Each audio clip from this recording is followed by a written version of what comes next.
Welcome back to BT and good morning. We are starting to see some volume heading over the Burlington Skyway heading out of Hamilton. You're going to want to give yourself that extra time. It's slow over the Burlington Skyway right now to about North Shore, and that's just all due to volume. And continuing on the eastbound QEW, we are looking at some delays heading through Brant, also slow from heading through Burloak, and busy from Mississauga Road to about east of Cawthra. Again, this is all just volume heading towards the Gardner. The Gardner, that is in pretty decent shape right now, but it is quite slow from about, I would say, approaching Islington in the Express to east of Dufferin. Again, all due to volume. That one problem that we do have on the westbound 401 that Kyle mentioned earlier, approaching Allen in the Express, still in that right lane, so do watch out for that. That's a look at traffic. Now we're going to send things over to Frank. Good morning. Thanks, Steph. What's in store for your Monday? I want you to take this day in. I want you to enjoy it. I want you to enjoy the sun, because tomorrow things change. Satellite system high pressure is what we're enjoying right now.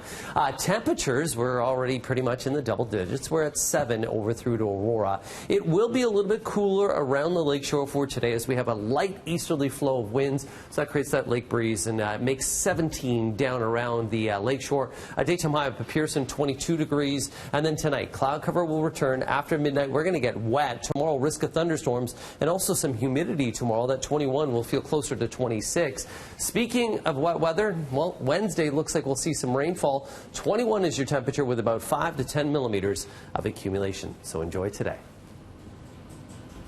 And to our top story this morning, a boy just 4 years old fighting for his life this morning, suffering severe injuries after a hit and run in the Victoria Park and St. Clair area. This happened yesterday afternoon. Police say a motorcycle was traveling north on Victoria Park just past St. Clair when the boy stepped onto the roadway and was struck. 2 people were on a red or orange Harley-Davidson. Here's a picture. A male driver believed to be in his 40s drove off wearing a black helmet and dark pants. A female passenger believed to be in her 20s fled on foot. She is described as blonde, wearing blue jeans that were ripped, a black shirt and white running shoes. Police are now urging them to turn themselves in, as well as appealing to anyone who may have information in this case. 6:31 right now. Cyclists are getting ready for the 30th annual Bike to Work Day. We're going to take you to a live look at Nathan Phillips Square, and that's where hundreds of riders will be arriving around 8 o'clock this morning from several parts across the city for a free pancake breakfast. And that's again happening around 8 o'clock.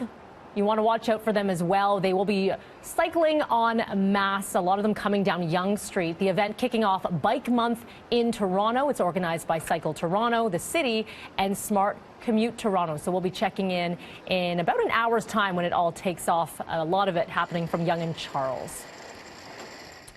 Let's get to some world news now. U.S. President Donald Trump becoming the first foreign leader to meet Japan's new emperor. Trump greeted by new Japanese Emperor Naruhito today at the Imperial Palace in Tokyo. The American president and First Lady Melania shaking hands with the imperial pair before entering the palace for a chat with the royal couple. Afterward, Trump met with Japan's Prime Minister Shinzo Abe and welcoming his efforts to act as a mediator between the U.S. and Iran. Police in France have arrested a suspect this morning in a bomb blast last week in Lyon that injured 13 people, but no details on the man have been released. Security images show a partially masked man with a bicycle leaving a bag outside an outlet of a popular bakery chain in broad daylight on Friday. The case is being investigated as a terrorist attack.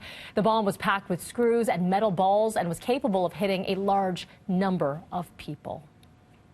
Time now is 6:32. We're going downstairs to Roger and Richard, R&R, my favorite.